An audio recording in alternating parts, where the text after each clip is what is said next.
पुरी रे एबे रथयात्रार माहौल। श्रीमंदिररू जाई गुंडीचा मंदिर रे रहिछंती महाप्रभु। सेथिपाई पुरी सहर चलचंचल होई उठिछि। जगतर नाथ जगन्नाथको आशीष पाइबा पई बड़दाण्डरे भक्तको गहଳି देखिबाकू मिलुछि। एही अवसर रे श्रीक्षेत्र पुरी रे जिंदल फाउंडेशन पक्षरु मागणारे खाद्य बंटन करा जायछि। पुरी रे मागणारे प्रसाद पाइबा परे भक्त माने बेस आनंदित होइछंती।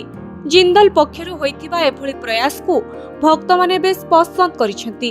विशेष करी भल खाद्य बंटन करा जायथिबारु भक्त माने पेट पूरा खाइथिबा कहिछंती। भल सिस्टम की कंपनी करछि, खाइबा दिया होछि। हम तो आसिक 3-4 दिन हला एठी खाउछु। अन्न डालमा खटा बहुत बढ़िया सिस्टम करछनी। बर्तमान जो ये संस्था दउछि खाइया को बहुत उच्च कोटीर खाद्य खाइबार किसी असुविधा नहीं। बहुत परिष्कार परिच्छन्न रोची।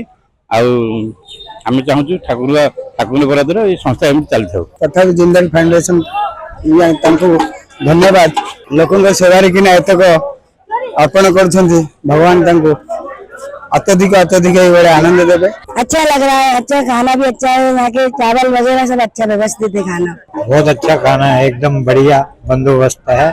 सब पब्लिक की सेवा में बहुत अच्छा। बहुत बहुत धन्यवाद जिंदल वाले को, बहुत कंपनी को।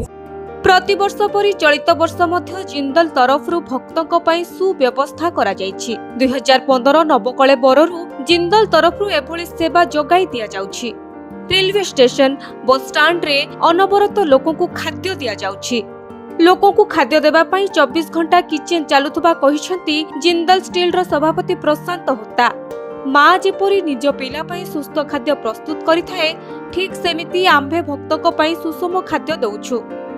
सुषम खाद्य सह परिष्कार परिच्छन्नता उपरे विशेष ध्यान दिया जायथिबा से कहिसंती। भक्तों पई जिंदल तरफरु रेलवे स्टेशन रे 2टी और बस स्टैंड रे गोटिए स्टॉल होइथिबा कुहा जायछि। जेते लोक आसुचंती 24 घंटा किचन चालुची। लक्ष लक्ष लोक खाउचंती। आपण माने देखुचंती, आपण धाड़ी देखुचंती, लंबा लाइन देखुचंती। जेते लोक खाइबे सेते लोकन पे रंधा चलियो। केवल खाद्यर गुणवत्ता उपर निर्भर करे नाही, आपनकर हृदय भी सफा होबा दरकार।